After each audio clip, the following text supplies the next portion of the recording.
S ಗಮನಿಸ್ತಾ ಇದ್ದೀವಿ. ನಿಜಕ್ಕೂ ಕೂಡ ಇದನ್ನು ನಾವು ಊಹೆ ಮಾಡಿರ್ಲಿಲ್ಲ. ಮಮತಾ ಬ್ಯಾನರ್ಜಿಗೆ ಈ ಬಾರಿ ಪಶ್ಚಿಮ ಬಂಗಾಳದ ಜನತೆ ಕೈ ಹಿಡಿಲಿಲ್ಲ. 3 ರಾಜ್ಯಗಳಲ್ಲಿ ಕಮಾಲ್ ಮಾಡಿದೆ ಕಮಲ. 3 ರಾಜ್ಯದಲ್ಲೂ ಕೂಡ ಕಮಲ ಪತಾಕೆಯನ್ನ ಹಾರಿಸಿದ್ದಾರೆ. ಮಮತಾ ಬ್ಯಾನರ್ಜಿ ಕೈ ತಪ್ಪಿದ ಪಶ್ಚಿಮ ಬಂಗಾಳ, ದೀದಿ ಭದ್ರಕೋಟೆ ಚಿತ್ರ ಮಾಡಿದ್ರ ಮೋದಿ ಹಾಗೆ ಅಮಿತ್ ಶಾ ಜೋಡಿ. ಅಸ್ಸಾಂ ಪುದುಚೇರಿಯಲ್ಲೂ ಕೂಡ ಬಿಜೆಪಿ ಕ್ಲೀನ್ ಸ್ವೀಪ್ ಅನ್ನ ಮಾಡಿರುವಂತದ್ದು. ಕೇರಳದಲ್ಲಿ ಹೊಸ ಅಲೆಯನ್ನ ಸೃಷ್ಟಿ ಮಾಡಿದೆ UDF. Never expected this. Actually ಹೇಳ್ಬೇಕಂತಂದ್ರೆ ದೀದಿ ಮಮತಾ ಬ್ಯಾನರ್ಜಿ ಅವರು ಕಂಡು ಕೇಳರಿಯದಂತಹ ಸೋಲನ್ನ ಕಂಡೇ ಬಿಟ್ಟಿದ್ದಾರೆ.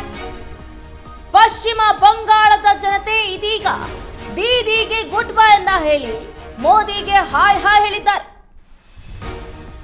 ಈಗಾಗಲೇ ಏನು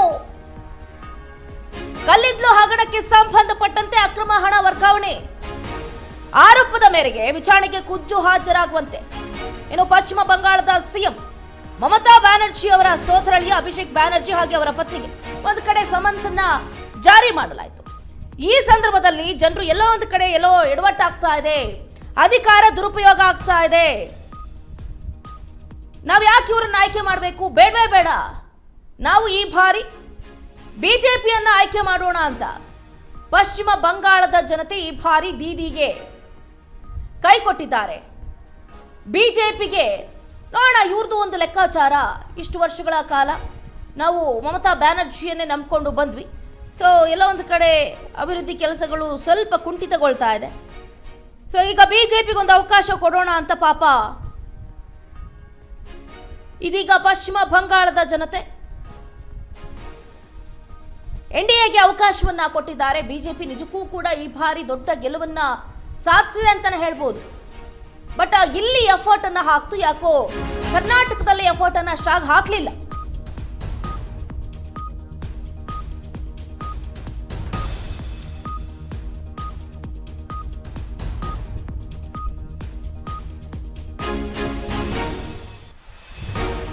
ತಮಿಳುನಾಡಿನಲ್ಲಿ ಇತಿಹಾಸ ಬರೆದ ಜನನಾಯಕನ್ ಮೊದಲ ಬಾರಿಗೆ ಐತಿಹಾಸಿಕ ದಾಖಲೆಯನ್ನ ಮಾಡಿದೆ ಟಿವಿಕೆ. ನೋಡಿ, 234 ಕ್ಷೇತ್ರಗಳ ಪೈಕಿ 105ರಲ್ಲಿ ಟಿವಿಕೆ ಭರ್ಜರಿಯಾಗಿ ಮುನ್ನಡೆಯನ್ನ ಸಾಧಿಸಿರುವಂತದ್ದು. 105 ಕ್ಷೇತ್ರಗಳಲ್ಲಿ ಮುನ್ನಡೆಯನ್ನ ಸಾಧಿಸಿದ್ದಾರೆ ವಿಜಯ್ ದಳಪತಿ. ಡಿಸಿಎಂಗೆ ಟಕ್ಕರನ್ನ ಕೊಟ್ಟಿದ್ದಾರೆ ನಟ ವಿಜಯ್ ದಳಪತಿ. ಹೊಸ ಪಕ್ಷವನ್ನ ನಿರ್ಮಿಸಿ ಇವತ್ತು ದೊಡ್ಡ ದಾಖಲೆಯನ್ನ ಬರೆದಿದ್ದಾರೆ.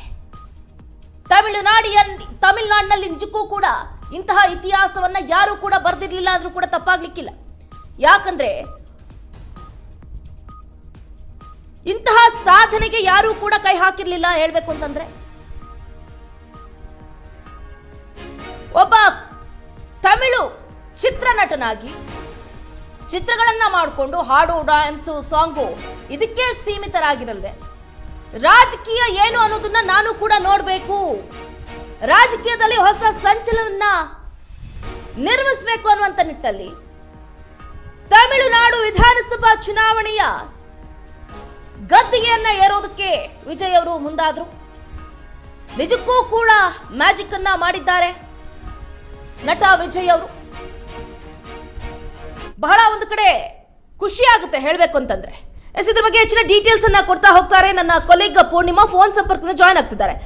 ಪೂರ್ಣಿಮಾ, ಗಮನಿಸ್ತಾ ಇದ್ದೀವಿ, ನಿಜಕ್ಕೂ ಕೂಡ ಇದೊಂದು ಹ್ಯಾಟ್ರಿಕ್ ಗೆಲುವು ಅಂತಾನೆ ಹೇಳ್ಬೋದು. ತಮಿಳುನಾಡಿನಲ್ಲಿ ಈ ರೀತಿಯಾದಂತಹ ಸಂಚಲನವನ್ನ ಯಾರೊಬ್ರು ಕೂಡ ಮೂಡಿಸಿರ್ಲಿಲ್ಲ. ಈಗ ವಿಜಯ್ ದಳಪತಿ ಅವರು ಮ್ಯಾಜಿಕ್ ಅನ್ನ ಮಾಡಿದ್ದಾರೆ. ಹೆಚ್ಚಿನ ಡೀಟೇಲ್ಸ್ ಏನಿದೆ ಅಂತ? ಖಂಡಿತ ಚಂದ್ರಕಲಾ ಅವರೇ, ಈ ಹಿಂದೆ MGR ಕೂಡ ಇದೇ ರೀತಿ ಗೆಲುವನ್ನ ಸಾಧಿಸಿದ್ರು. ಅದಾದ್ಮೇಲೆ ಕಮಲ್ ಹಾಸನ್ ಅವರು ಟ್ರೈ ಮಾಡ್ತಾರೆ, ಬಟ್ ಅದರಲ್ಲಿ ಫೇಲ್ಯೂರ್ ಆಗ್ತಾರೆ. ರಜನಿಕಾಂತ್ ಅವರು ಕೂಡ ಟ್ರೈ ಮಾಡೋದಕ್ಕೆ ಹೋಗ್ತಾರೆ, ಬಟ್ ಏನ್ ಕಾರಣ ಅಂತ ಗೊತ್ತಿಲ್ಲ, ಅವ್ರ ರಾಜಕೀಯಕ್ಕೆ ಬರೋದಿಲ್ಲ.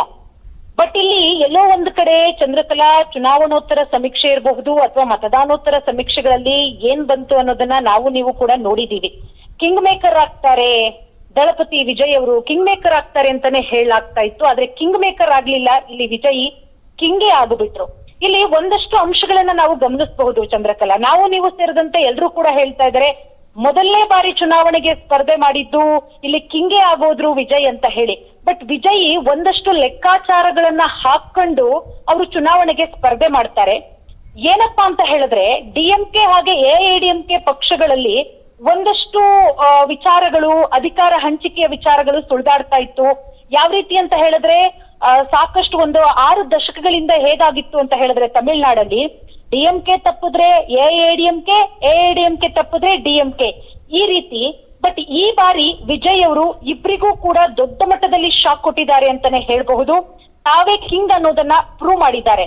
ಇಲ್ಲಿ ಗಮನಿಸಬಹುದು MG ರಾಮಚಂದ್ರನ್ ಮತ್ತೆ ಜಯಲಲಿತಾ ಅವರ ನಂತರ ತಮಿಳುನಾಡಿನ ಮುಖ್ಯಮಂತ್ರಿ ಆಗುವಂತಹ ಎಲ್ಲಾ ಅವಕಾಶಗಳು ಕೂಡ ಒಲ್ದು ಬಂದಿದೆ.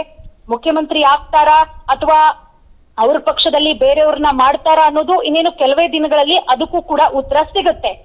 ಒಂದು, ಇಲ್ಲಿ ವಿಜಯ್ ಅವರು ಇಷ್ಟು ದೊಡ್ಡ ಮಟ್ಟದಲ್ಲಿ ಅಭೂತಪೂರ್ವವಾದಂತಹ ಜಯವನ್ನ ಗಳಿಸೋದಕ್ಕೆ ಮೊದಲನೇ ಕಾರಣ ಅಂದ್ರೆ ಚಂದ್ರಕಲಾ, ಸರಿಯಾದ ಸಮಯದಲ್ಲಿ ವಿಜಯ್ ಅವರು ರಾಜಕೀಯ ಪ್ರವೇಶ ಮಾಡಿದ್ದು. ನಾನಾಗ್ಲೇ ಹೇಳ್ದ ಅದಕ್ಕೆ ಬಹುತೇಕ 6 ದಶಕಗಳಿಂದ ತಮಿಳುನಾಡಲ್ಲಿ ಅಧಿಕಾರ ಹಂಚಿಕೆ ಆಗ್ತಾನೆ ಇತ್ತು. ಡಿಎಂಕೆ ಬಿಟ್ರೆ ಎಐಎಡಿಎಂಕೆ, ಎಐಎಡಿಎಂಕೆ ಬಿಟ್ರೆ ಡಿಎಂಕೆ ಅಂತ ಹೇಳಿ. ಆದ್ರೆ ಈ ಬಾರಿ ಡಿಎಂಕೆಗೆ ಒಂದ್ ರೀತಿಯಲ್ಲಿ ಆಡಳಿತ ವಿರೋಧಿ ಅಲೆ ಎದುರಾಗುತ್ತೆ. ಅದರ ಸಂಪೂರ್ಣ ಲಾಭವನ್ನ ವಿಜಯ್ ಅವರ ಟಿವಿಕೆ ಪಕ್ಷ ಪಡ್ಕೊಳ್ಳುತ್ತೆ. ಮಾಜಿ ಮುಖ್ಯಮಂತ್ರಿ ಆದಂತಹ ಜಯಲಲಿತಾ ಅವರ ನಿಧನದ ನಂತರ ಎಐಎಡಿಎಂಕೆಯಲ್ಲಿ ಎಷ್ಟರ ಮಟ್ಟಿಗೆ ಬಿಕ್ಕಟ್ಟು ಎದುರಾಗಿತ್ತು ಅನ್ನೋದು ನಿಮ್ಮೆಲ್ರಿಗೂ ಕೂಡ ಗೊತ್ತು. ಅದೆಲ್ಲದರ ನಡುವೆ ಎಐಎಡಿಎಂಕೆಯ ಬಲ ಕೂಡ ಕುಸಿಯುತ್ತೆ. ಈ ಮೈನಸ್ ಎಲ್ಲವನ್ನ ಕೂಡ ವಿಜಯ್ ಅವರು ಪ್ಲಸ್ ಮಾಡ್ಕೊಳ್ತಾರೆ. ಇಂತಹ ಸರಿಯಾದ ಸಮಯದಲ್ಲೇ ವಿಜಯ್ ಅವರು ರಾಜಕೀಯ ಪ್ರವೇಶ ಮಾಡ್ತಾರೆ, ಟಿವಿಕೆ ಪಕ್ಷವನ್ನ ಸ್ಥಾಪಿಸ್ತಾರೆ. ಅದರ ಜೊತೆಗೆ ತಮಿಳುನಾಡಿನ ಜನ ಕೂಡ ಚಂದ್ರಕಲಾ ಪರ್ಯಾಯವಾದಂತಹ ಸರ್ಕಾರವನ್ನ ಹುಡುಕ್ತಾ ಇದ್ರು. ಯಾವ್ದಾದ್ರು ಪರ್ಯಾಯ ಪಕ್ಷ ಬರುತ್ತಾ ಅಂತ ಹೇಳಿ ಎದುರು ನೋಡ್ತಾ ಇದ್ರು. ರಜನಿಕಾಂತ್ ಅವರ ಮೇಲೆ ಒಂದಷ್ಟು ಭರವಸೆಯನ್ನ ಇಟ್ಟಿದ್ರು ತಮಿಳುನಾಡು ಜನ, ಬಟ್ ರಜನಿಕಾಂತ್ ಬರ್ಲಿಲ್ಲ. ಇಂಥ ಹೊತ್ತಲ್ಲೇ ತಮಿಳುನಾಡಿನಿಗೆ ರಾಜಕೀಯ ಪ್ರವೇಶ ಮಾಡಿದ್ದು ವಿಜಯ್ ಅವರು. ಅದರ ಜೊತೆಗೆ ನಿಮಗೆ ಗೊತ್ತಿರಬಹುದು ಚಂದ್ರಕಲಾ, ರೈತರು ಕೂಡ ಒಂದಷ್ಟು ಅಸಮಾಧಾನವನ್ನ ವ್ಯಕ್ತಪಡಿಸಿದ್ರು. 2021 ವಿಧಾನಸಭೆ ಚುನಾವಣೆಯ ವೇಳೆ 46 ಸ್ಥಾನಗಳನ್ನ ಯಾವ ಜಾಗದಲ್ಲಿ ರೈತರು ಅಸಮಾಧಾನ ಎದ್ದಿದ್ರು ಆ ಜಾಗದಲ್ಲಿ ಡಿಎಂಕೆ ಪಡ್ಕೊಂಡಿತ್ತು. ಆದ್ರೆ ಈ ಬಾರಿ ಆ ಪ್ಲೇಸ್ ಅಲ್ಲಿ ದೊಡ್ಡ ಮಟ್ಟದಲ್ಲಿ ನೀರಸ ಪ್ರದರ್ಶನವನ್ನ ತೋರಿದೆ. ಸರ್ಕಾರ ನಮ್ಮ ಸಮಸ್ಯೆ ಆಲಿಸ್ತಾ ಇಲ್ಲ, ಸರ್ಕಾರ ನಮ್ಮ ಬಗ್ಗೆ ಕಾಳಜಿ ತೋರಿಸ್ತಾ ಇಲ್ಲ ಅಂತ ಹೇಳಿ ಚುನಾವಣೆ ಪೂರ್ವದಲ್ಲೇ ಜನ ಸಾಕಷ್ಟು ಅಸಮಾಧಾನವನ್ನ ವ್ಯಕ್ತಪಡಿಸಿದ್ರು. ಸೊ ಇದೆಲ್ಲಾ ಲಾಭವನ್ನ ಇವತ್ತು ವಿಜಯ್ ಅವರು ಬಳಸ್ಕೊಂಡಿದ್ದಾರೆ. ಅದರಲ್ಲೂ ಪ್ರಮುಖವಾಗಿ ಚಂದ್ರಕಲಾ, ವಿಜಯ್ ಅವರು ಗೆಲ್ಲೋದಕ್ಕೆ ದೊಡ್ಡ ಮಟ್ಟದಲ್ಲಿ ಕಾರಣ ಅವರ ಇಮೇಜ್ ಅನ್ನ ಸರಿಯಾಗಿ ಬಳಸ್ಕೊಂಡಿದ್ದಾರೆ ದಳಪತಿ ವಿಜಯ್ ಅವರು. ಯಾಕಂದ್ರೆ 51 ವರ್ಷದ ವಿಜಯ್ ಅವರು ಕೋಟ್ಯಾಂತರ ಅಭಿಮಾನಿಗಳನ್ನ ಹೊಂದಿದ್ದಾರೆ. ಇವತ್ತು ಆ ಅಭಿಮಾನಿಗಳೆಲ್ಲರೂ ಕೂಡ ವಿಜಯ್ ಅವರಿಗೆ ಮತದಾರರಾಗಿ ಬದಲಾಗಿದ್ದಾರೆ. 2024ರಲ್ಲಿ ಟಿವಿಕೆ ಪಕ್ಷವನ್ನ ಸ್ಥಾಪಿಸ್ತಾರೆ. ಒಂದು ಕಡೆ ನಿರೀಕ್ಷೆ ಇತ್ತು ಚಂದ್ರಕಲಾ, ನಮ್ಮನ್ನ ಸೇರಿದಂತೆ ಎಲ್ರಿಗೂ ಕೂಡ ನಿರೀಕ್ಷೆ ಇತ್ತು ಚುನಾವಣೆಗೆ ಅವರು ಬರ್ತಾರೆ ಅಂತ ಹೇಳಿದಾಗ ಅವರು ಬೇರೆ ಪಕ್ಷಗಳೊಂದಿಗೆ ಕೈ ಜೋಡಿಸ್ತಾರೆ ಅನ್ನುವ ಊಹಾಪೋಹಗಳಿತ್ತು. ಆದ್ರೆ ಆ ರೀತಿ ಆಗ್ಲಿಲ್ಲ. ಮೊದಲ ಪರೀಕ್ಷೆಯಲ್ಲೇ ಅವರು ಗೆಲ್ತಾರೆ. ಈಗ ವಿಜಯ್ ಅವರು ಒಂದ್ ರೀತಿಯಲ್ಲಿ ಯುವಕರು ದೊಡ್ಡ ಮಟ್ಟದಲ್ಲಿ ಯಂಗ್ಸ್ಟರ್ಸ್ ಅವರ ಕೈ ಹಿಡಿದಿದ್ದಾರೆ. ಅದರ ಜೊತೆಗೆ ಜನನಾಯಕನ ಇಮೇಜ್ ಏನಿದೆ ಅದೆಲ್ಲವನ್ನ ಕೂಡ, ಅದರ ಜೊತೆಗೆ ಅವರಿಗಿರುವಂತಹ ಜನಪ್ರಿಯತೆ ಎಲ್ಲವನ್ನ ಬಳಸ್ಕೊಂಡು ಇವತ್ತು ತಮಿಳುನಾಡಿನಲ್ಲಿ ಅಭೂತಪೂರ್ವವಾದಂತಹ ಜಯ ಗಳಿಸಿದ್ದಾರೆ Chandrakala. Yes, thank you Purnima, ನಿಮ್ಮ ಗುಡ್ ಇನ್ಫಾರ್ಮೇಷನ್ಗಾಗಿ. ಎಸ್, ಗಮನಿಸ್ತಾ ಇದ್ದೀವಿ ಒಂದು ಕಡೆ ಈಗಾಗಲೇ ನೋಡಿದ್ವಿ. ಈಗ ನನ್ನ ಕೊಲಿಗ್ ಕೂಡ ಹೇಳ್ತಾ ಇದ್ರು ಪೂರ್ಣಿಮಾ, ನಿಜಕ್ಕೂ ಈಗ ಮೊದಲನೇ ಬಾರಿಗೆ ಸ್ಪರ್ಧೆ ಮಾಡಿ ಇಂತಹ ದೊಡ್ಡ ಮಟ್ಟದ ಗೆಲುವನ್ನ ಸಾಧಿಸಿದ್ರಂದ್ರೆ ಇದು ನಿಜಕ್ಕೂ ಕೂಡ ಇತಿಹಾಸ ಅಂತಾನೆ ಹೇಳ್ಬೋದು. ಅವ್ರಿಗಿರುವಂತಹ ಇಮೇಜ್ ಅನ್ನ ಅವರು ಇದೇ ರೀತಿ ಕಾಪಾಡಿಕೊಂಡು ಬಂದಿದ್ದಾರೆ, ಅದೇ ರೀತಿಯಾಗಿ ಉಳಿಸ್ಕೊಂಡು ಹೋಗ್ಬೇಕು ಅಂತಲೂ ಕೂಡ ಹೇಳ್ಬೋದು.